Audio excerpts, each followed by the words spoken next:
Hey everybody, it's another XJW ex Jehovah Witness video. I want to share this testimony because it's going to help somebody. Don't know who,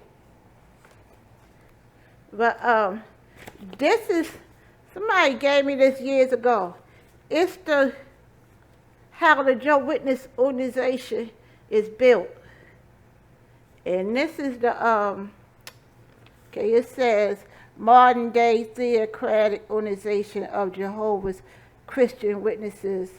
And then it got Jehovah God on the top, Jesus Christ, head of the Christian congregation, and then faithful in the street slave class, governing body, then elders, then ministerial servants, and all these white people is the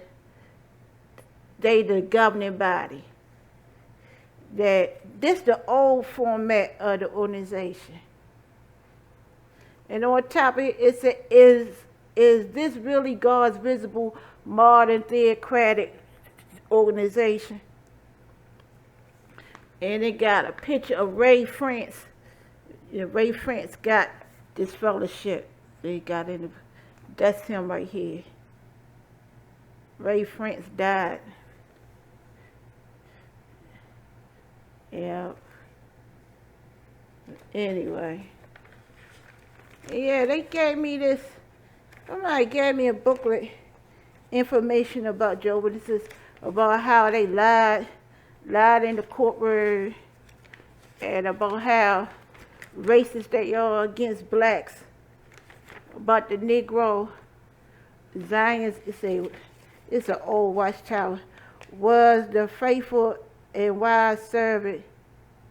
Does the faithful and wise servant have a comforting thought for the Negro? What is the secret of the greater intelligence of the Caucasian? And it's an article from July 15th, 1902. So you gotta go back to the history of the organization, which they don't want nobody to know. I put a note on there. And I put a little note on there. Yeah.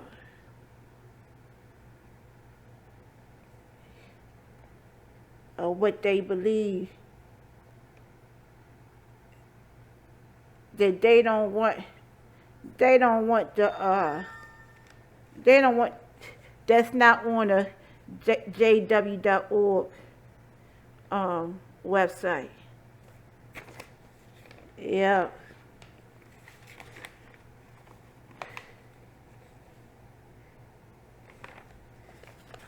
And the thing, I was born into that, born and raised by two Jehovah Witness parents. And I found this.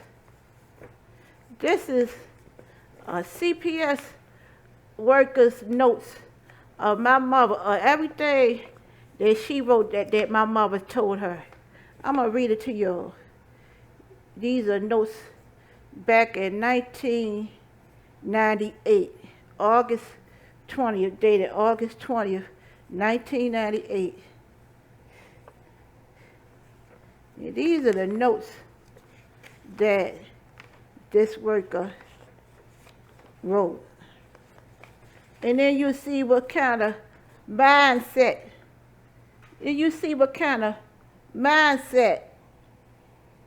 my mother, and how backstabbing my mother is, and how they, how she lied. And then I'll go back into about my childhood and all that. Okay, I'm going to read this. It say, this worker, she had an interview with my parents, my sister, my son, Joshua, and my daughter, India. Now, they had to be little. India was little girl, little baby. And Joshua was about 7.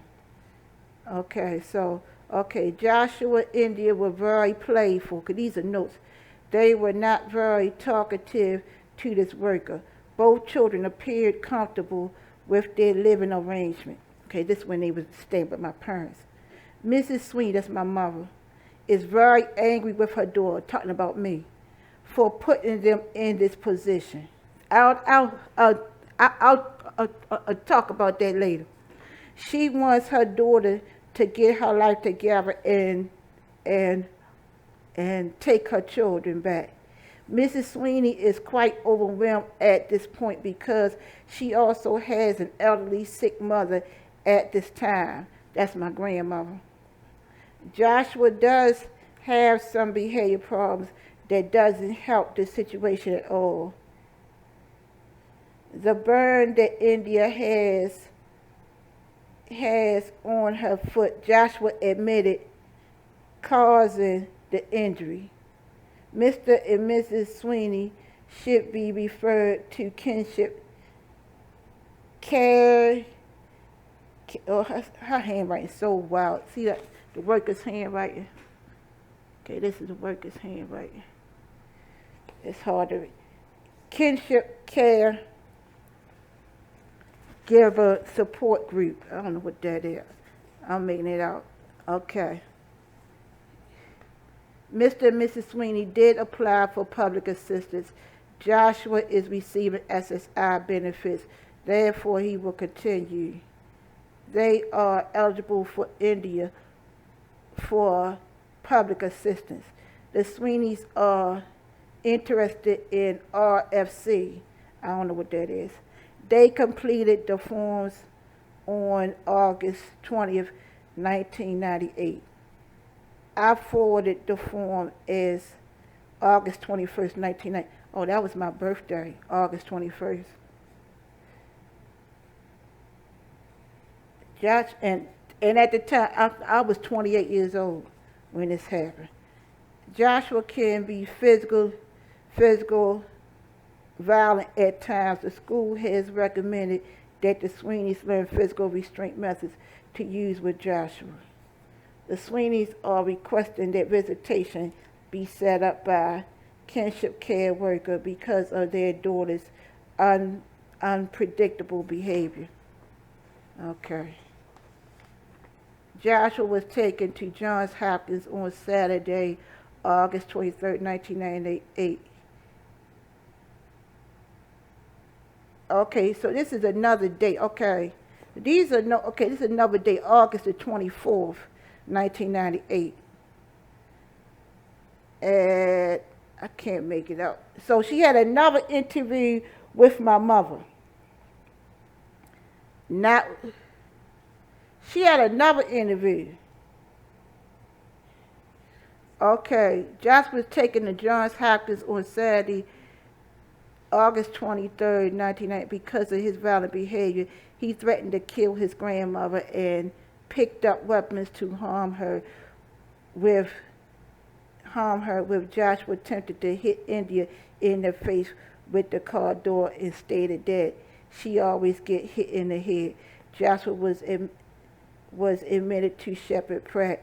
Mrs. Sweeney stated she does not want Joshua back if he does not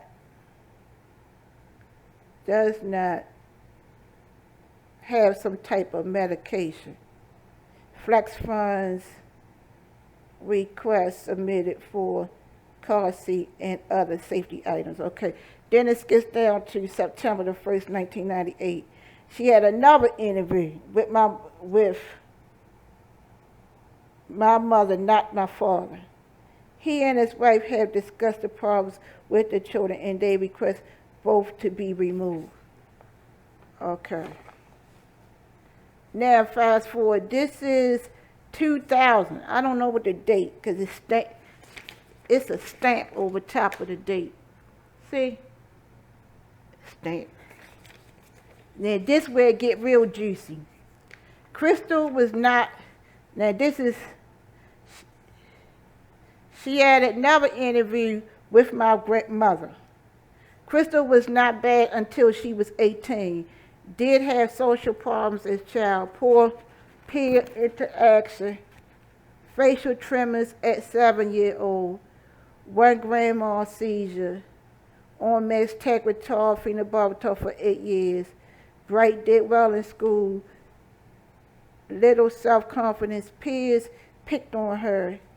When 10 years old, they went to a gathering and kids went apart. Kids went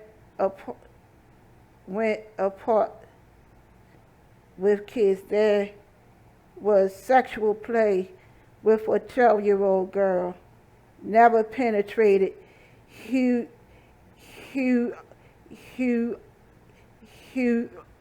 Humiliated.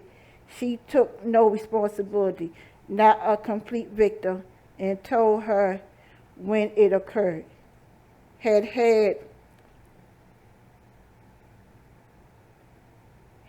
several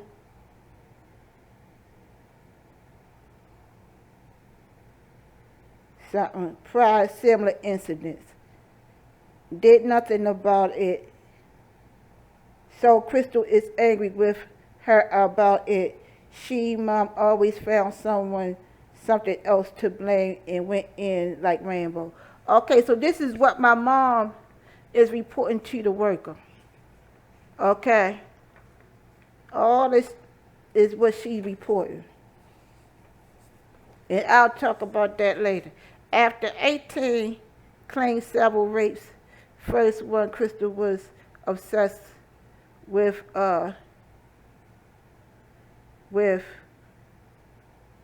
and that's how she got this fellowship from them. Put out because she would not interfere, started lying to them. First time rape reported when she came home late. Another time reported rape by job counselor. This woman crazy, my mother crazy. She reporting all this, okay. Was raped, 19, did not want to press charges. Story was shaky. Emotional outbursts became worse. Had 3 abortions. One before Joshua. Has had 1 man.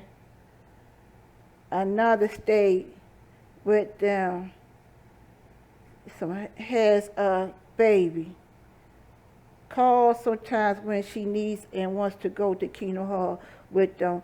Talked of bringing her and the kids to with them. I can't read this, but she can only go a few weeks without being obsessed with her business. I can't make out the handwriting. See? Doing the best I can. Prior to the delivery, she kept saying she did not want baby. Then would change her mind. Linda looked like she was care of probably. Swallowing reflex problem. Did baby feel mom's tension? All this stuff is what my mom is telling. Why they gave children back. She did not know Joshua's problems were so severe, became violent and threatening to her. No one could control him but her. She could not work tantrums all the time, everywhere. Sawing on furniture, threatened to take hard kitchen objects and killing her. Hospitalized 3 weeks. Okay, now my mother telling the worker about my son. 3 weeks at Shepherd Pratt. She felt he was not any better. Her mother, was ill. Mother was ill, and she also took care of her too. Hoped Crystal would be okay and get kids back, but she ended up getting pregnant again. See, it's crazy. See the handwriting? Okay. Panic attacks. Does not know. Crystal wants to see children, but not. She wants to see children, but not with Crystal. She takes meds for her high blood pressure, depression, ulcers, does not want to see daughter at all. She put all in capital letter, at all. Sent them a letter about Y2K or Armageddon, which upset her daughter. She talking about Endeavor, my sister Endeavor, to the point where she wanted to call police, felt threatened, knows of 4 men she can call by name. Okay, this is what my mom. Hospital wanted Crystal to come in and feed baby, had problems and really upset about being watched, fed baby, then blamed them for not taking her to hospital, started getting anxious, got into argument with husband, taking her to see, that's a lie. That's a lie.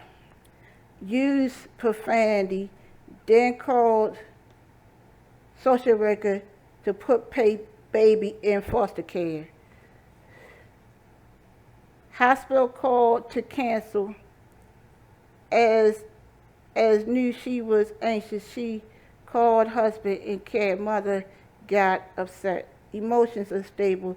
Sent them letters angry, said she's married but never seen the father. Joshua said he has never seen her husband. Took the name Bay about 7 years after Joshua was born. Writes them now using just Bay. Has been Sweeney Bay for years. 4th in a high school class. Put self through college. Okay, all of this is what my mom told this worker. Crystal has called them last week that her husband was in the home and did not want them to call because it was her husband's fault. Told her they went shopping in Hunt Valley during Christmas last week. Okay. Now, I'm going to tell you the truth about all of this and what really happened. And why my mom said all this to this CPS worker. And I'm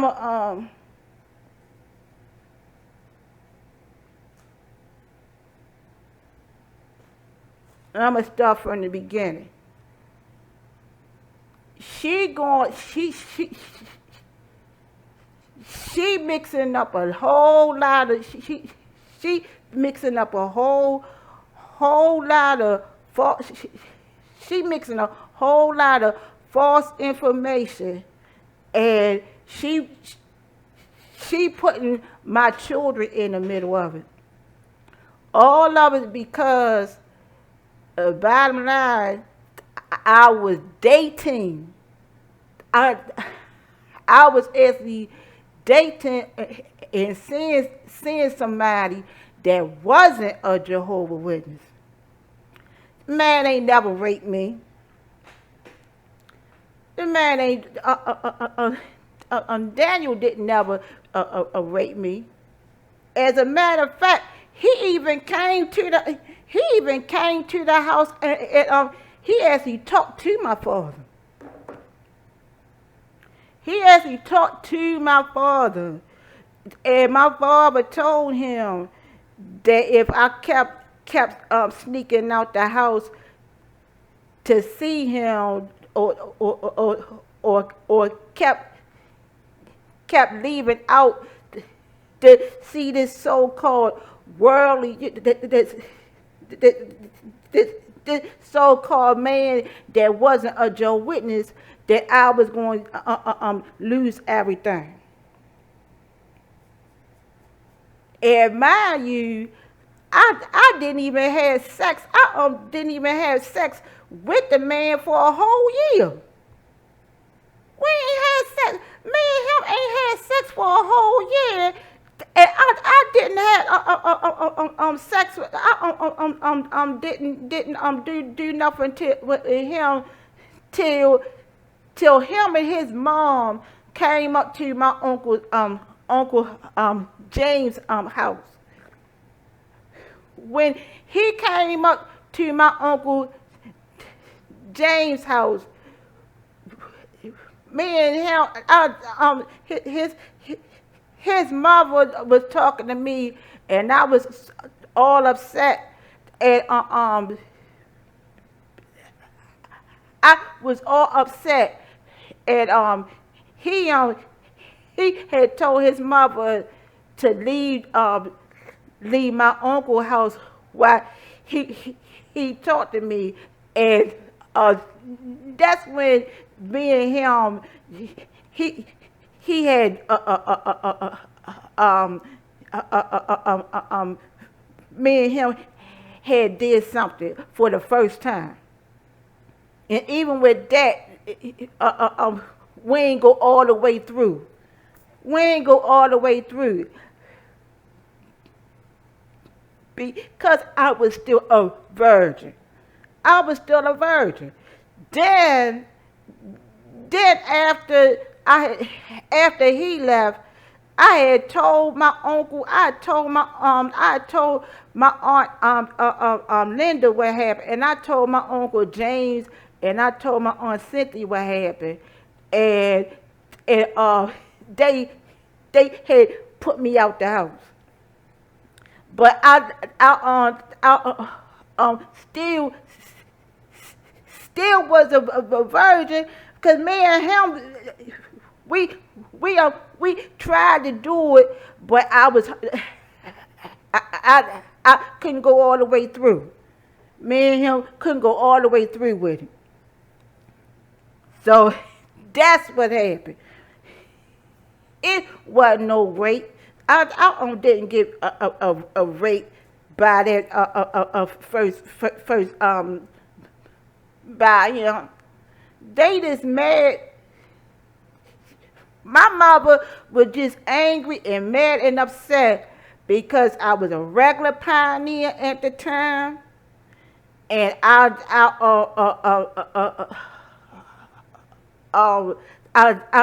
graduated out of high school, and I was messing up their image. That's what the whole thing was about. The whole thing was about was the fact that I was a young adult, and I was 18 years old, and I was graduating out of high school, and I was dating somebody that was an older man. The man was 6 years older than me. I was 18, so he was like 24. Yeah, 24. So he was 24. That's why. Plus he was Baptist. So so that's why I got this fellowship. They ain't taught them. My parents didn't. Both of my parents did not talk to him. The elders did not talk to him. The elders at Central Congregation, they lied and said that they did talk to him, but they didn't. There wasn't no meeting.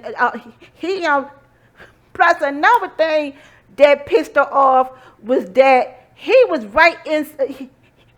He lived with his mother and lived right inside the territory, right inside Jehovah's Witness door-to-door territory.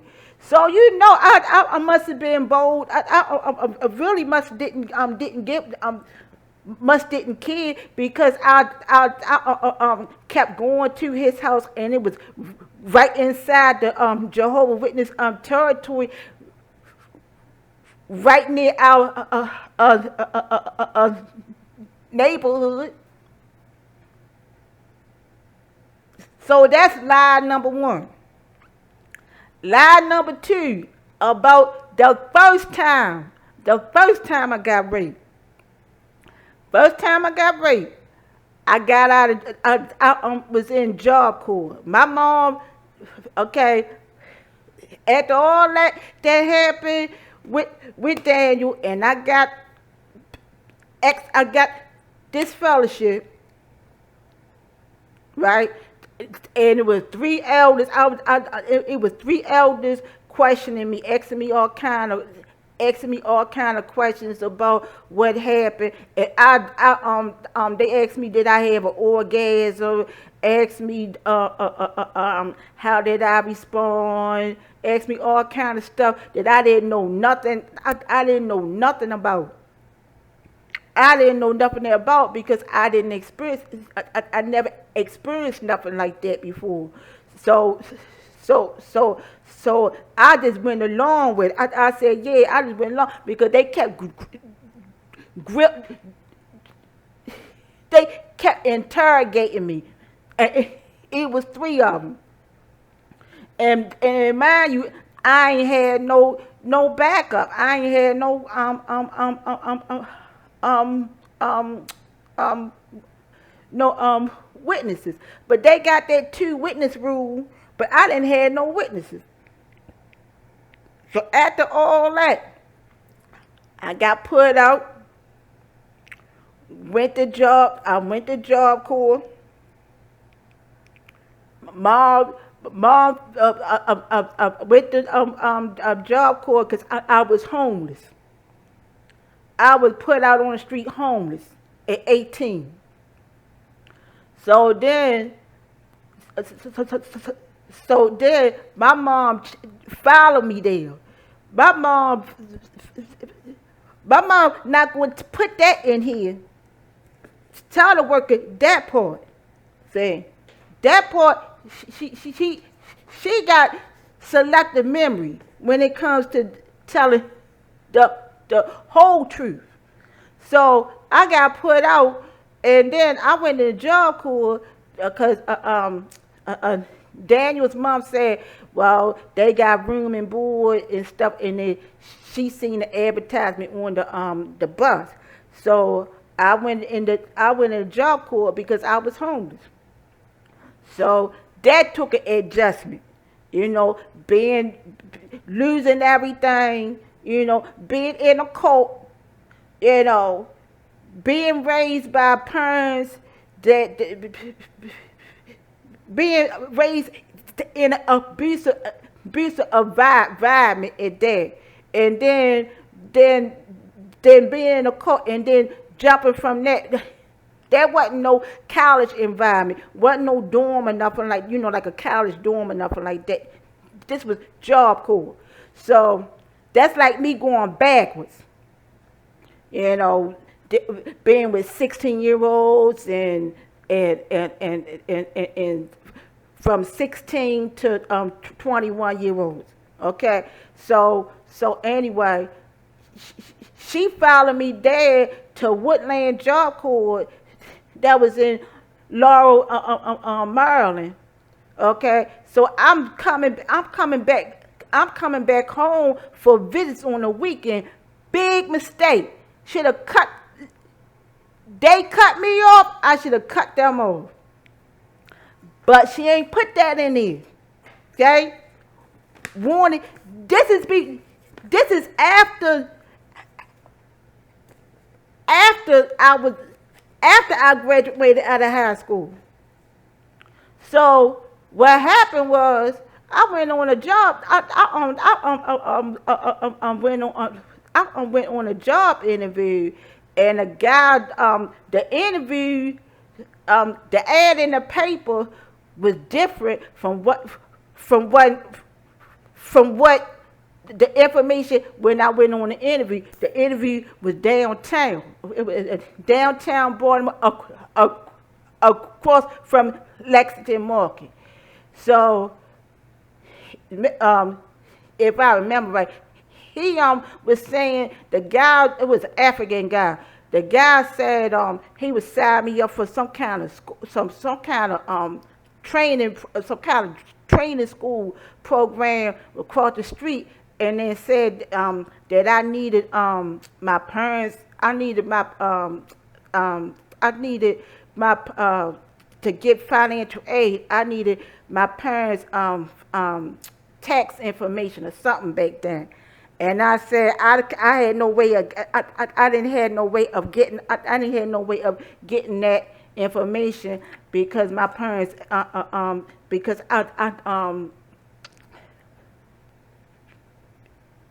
because I'm in, uh, I'm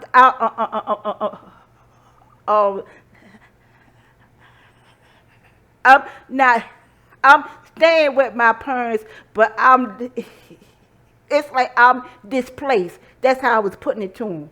That it's, it's not for permanent, that's not a permanent, resource. So he said that he had some kind of paperwork or some job at his house.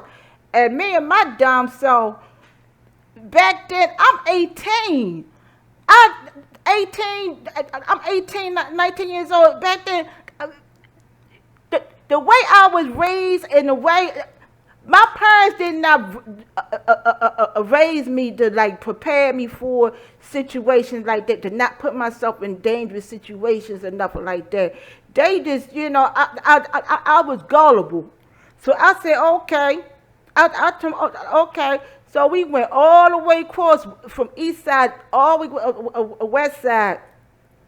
I'm thinking, okay, we're gonna go ahead and just get go ahead and get his papers. Very trusting. I wasn't trying to have no damn sex with nobody because I didn't know this. I ain't know this guy, the man. But I'm thinking because it's an interview, I know where he work at. Okay, this man ain't gonna do, but he can't do but so much because I know where he work at. That's what kind of mindset I had back then. So went there and he raped me. I was on my period. He raped me when I was on my period. Make a long story short, I told I told my friend in Job Corps, because the guy in Job Corps, he was visiting me at my parents' house. I told him what happened. He said, that's rape. I told him blow exactly everything that had happened. He said, do you want to report it? I did report it. I remember going to the police station. I went to the police. I went to Mercy Hospital when it happened. Police got involved. They had the rape kit and all that.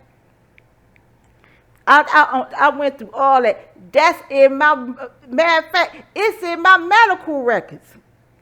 It's in my medical records. So my mother lying. My mother just being a bitch, being an evil bitch. It's in my medical records. The reason why I didn't report it because it was because of how it happened, because it was somebody that I knew, that I met. It wasn't like it wasn't a total stranger. And there's a lot of people, I wasn't the only one, there's a lot of women that's been raped and they don't report. They don't report an incident like that. Well, anyway, so she gonna say, so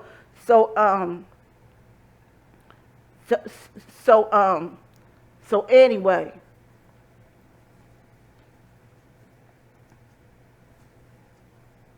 that's what she talking about. Is shaky. She went to my mother went to the man's job. She went to the man's job where her Jehovah Witness friend, and she talking about herself acting like Rambo. She went to the man's job and acting like she wanted to take the law in her own hands, and she did that. So that's what she talking about. As far as what she's saying about my son tearing up furniture and cutting up furniture. I talked to my son Joshua. My son Joshua, 30-some years old, 30 years old now. He said that's a lie. The whole story about her fighting him fighting his grandmother and tearing up furniture.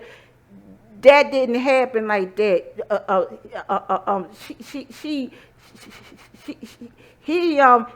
He was trying to see me. That's what Josh was saying.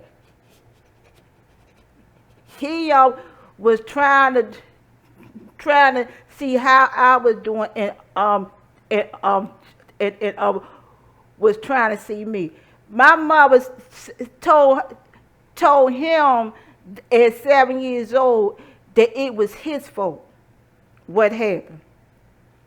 That everything that happened because of his behavior, that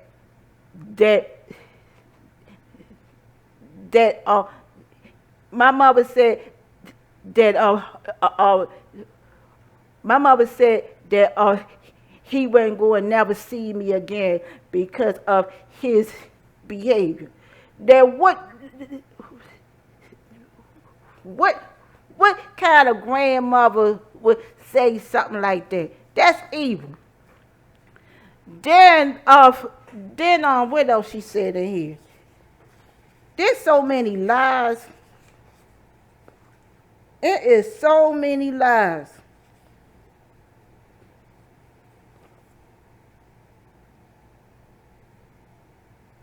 Oh, about the gathering. Okay.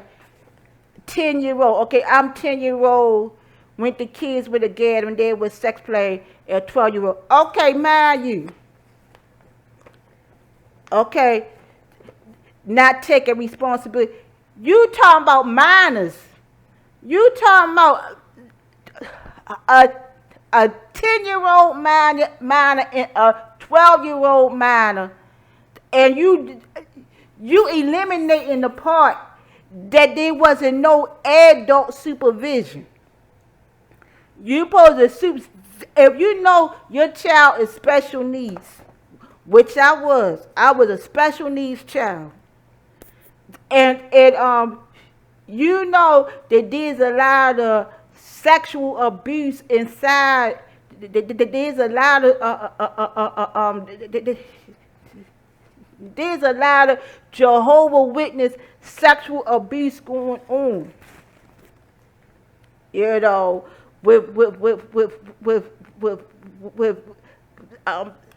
going on in that cult, and you just dared to get you. My mother was so my mother had to been like in her 30s at the time because I was 12. So my mom must have been like 30 something or something like that. My mother didn't care. All that she wanted was to get her to get out of her house with my father, and you socialize with the other Jehovah's Witness friends of hers, without no daycare or without no adult supervision. They had teenagers. They had teenagers watching us, and she just mad because I spoke up.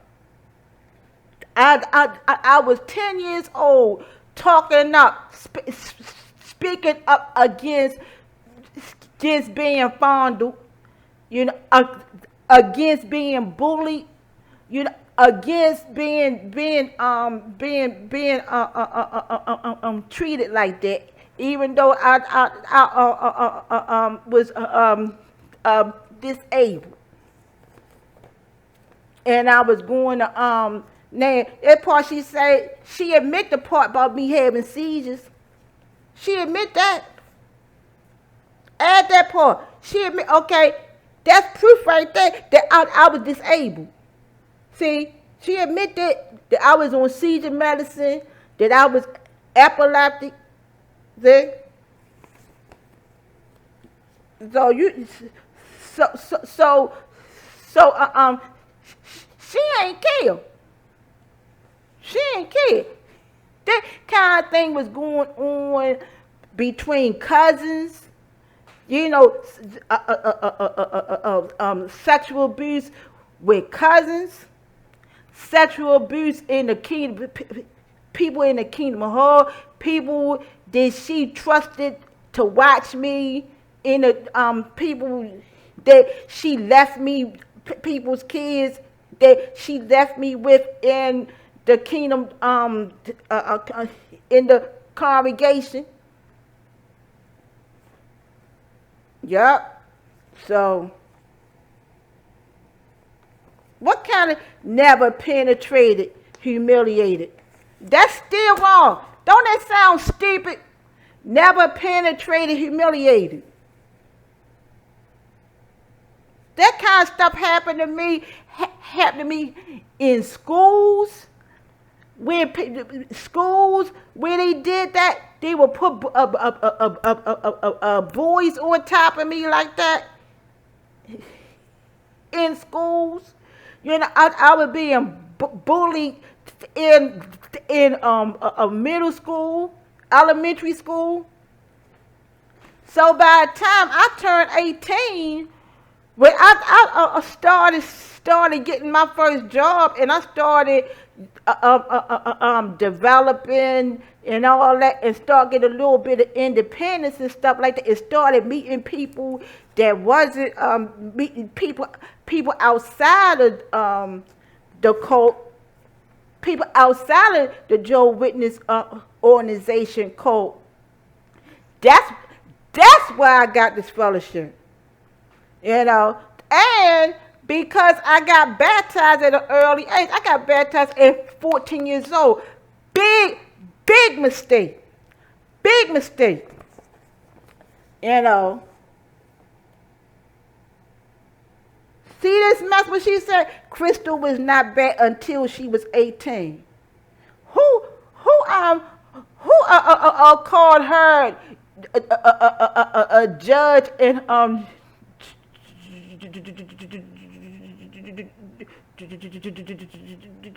jury of the court for her to say what's bad, what's good, and what's bad? She, oh boy, I tell you.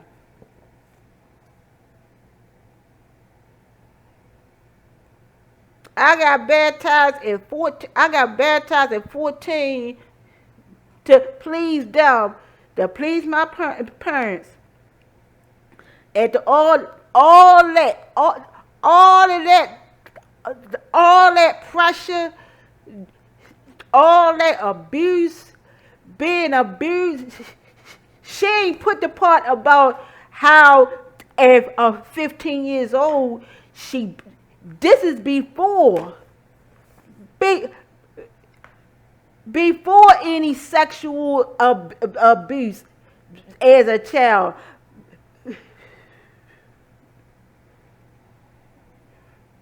Before any sexual contact. She ain't say the part when I was 15 in the 10th grade, and I had this project, I had this social work project, and mom helped me do this collage, and I got an A for the collage, and I came back home to show her what I got, and she ain't want to see it. She ain't want to see.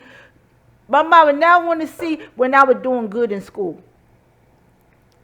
She ain't never want to see, she helped me with the project and everything,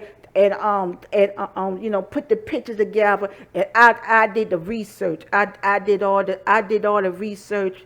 Got the typed up the information and all that, and I said, Ma, look, Ma, I got it. Hey, go to bed, go to bed. So you ain't know what was going to happen in that house. So I had like these military metal. I had like a military style bunk bed. It was metal. They was metal. They was metal beds that my father had got. My father was a sanitation worker, worked for Baltimore City sanitation department, and my mother was an LPN, was a nurse. So look, Ma. Oh, she ain't want to hear. She said, go to bed. And mind you, I think it was like a weekend, a school. I don't know if it was a school night. Whatever. But anyway, she bust my face on the damn bed because I didn't go to sleep. I just laid on the top. I was up. I was on the top bunk, but I ain't go to sleep. And then she came in there and said, boom, why ain't you? She came in there and she said, why ain't you sleep?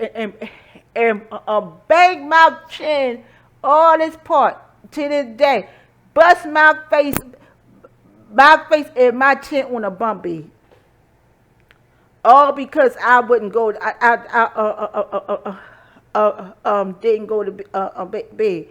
I went to school the next day. My science teacher, she said, "Do you want to report this? Do you want to report this?" I said no. So if anybody should have been reported to the police, should have been my parents, should have been my mother, and my father. My father was in the house, and my mother's half brother was in the bedroom next to mine when this happened. Neither one of them did nothing. They ain't do shit. They ain't do nothing. So you would talk about having a police not filing no police report.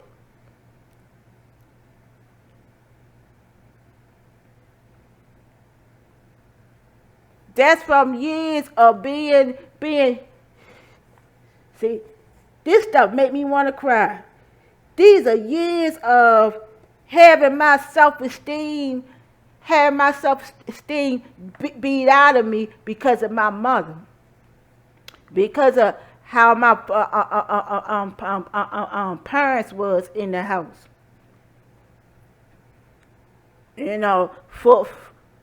For your father to be in the home and to see that the meantime I'm 15 years old. This is like a year after I got baptized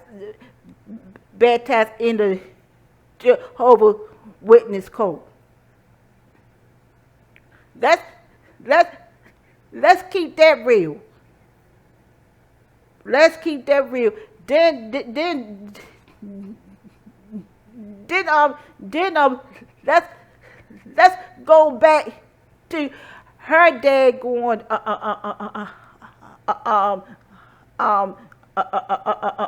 past and her skeletons. She want to talk about me having abortions and want to talk about all the, she can count how many men I've been with, or how many times I got pregnant, or want to talk about why I didn't report something. Let's talk about your father. My mother's real father. My mother's real father killed his whole family, wiped them out. He was wanted by the FBI. And my mother kept that. She she kept that hidden. All the facts about that.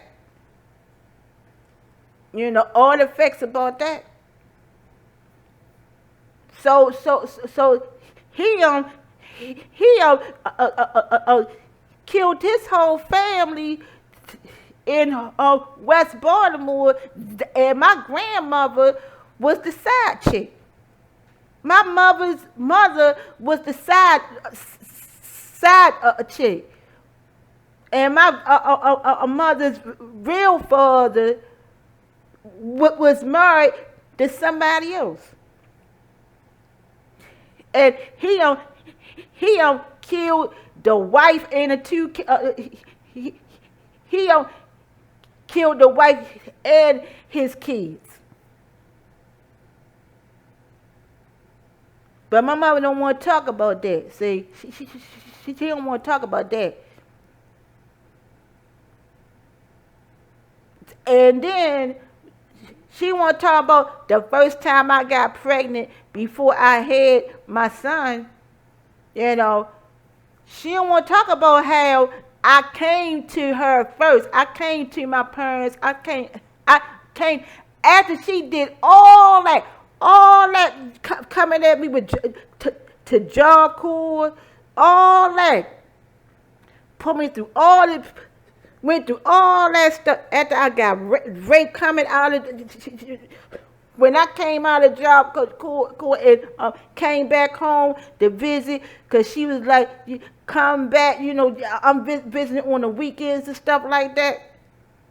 You know, and after all that, and I disenrolled out of job corps, which I shouldn't have done, despite all the adjustments, the transition. I was only in there for 3 months because of that.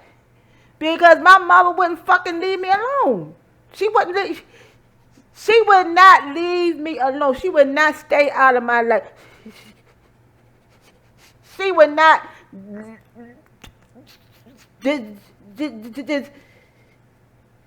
just let me be.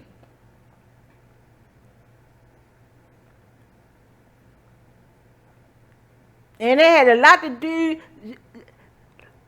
to do with how I was raised in that cult, the environment, the neighborhood, the city, all that. My family, all that.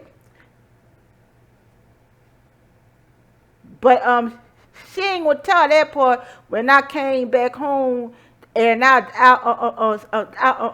said that I was pregnant the first time.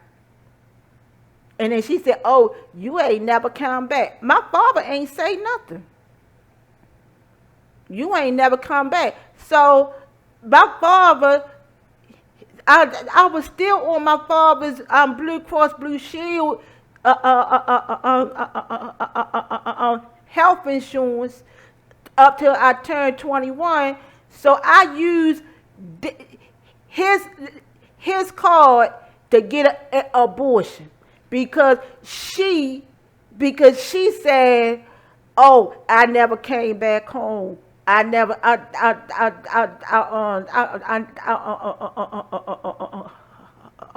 never came back. So that made me be out there on the street pregnant. Nowhere to go. No money, nothing. Just the clothes on my back, pregnant. And then I went back. I went back to Joshua's father, got pregnant a second time with him, Joshua.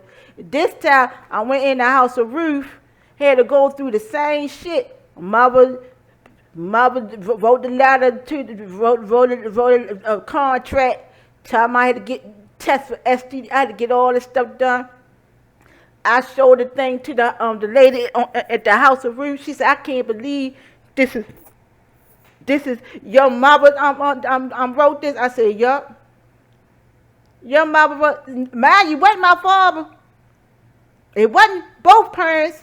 It was my mother. Same way she got control. She run her mouth to this worker. It ain't my father. This is mostly my mother saying this bullshit. So then, uh, uh, uh, um, that thing, it thing get me upset. She ain't, she ain't say that.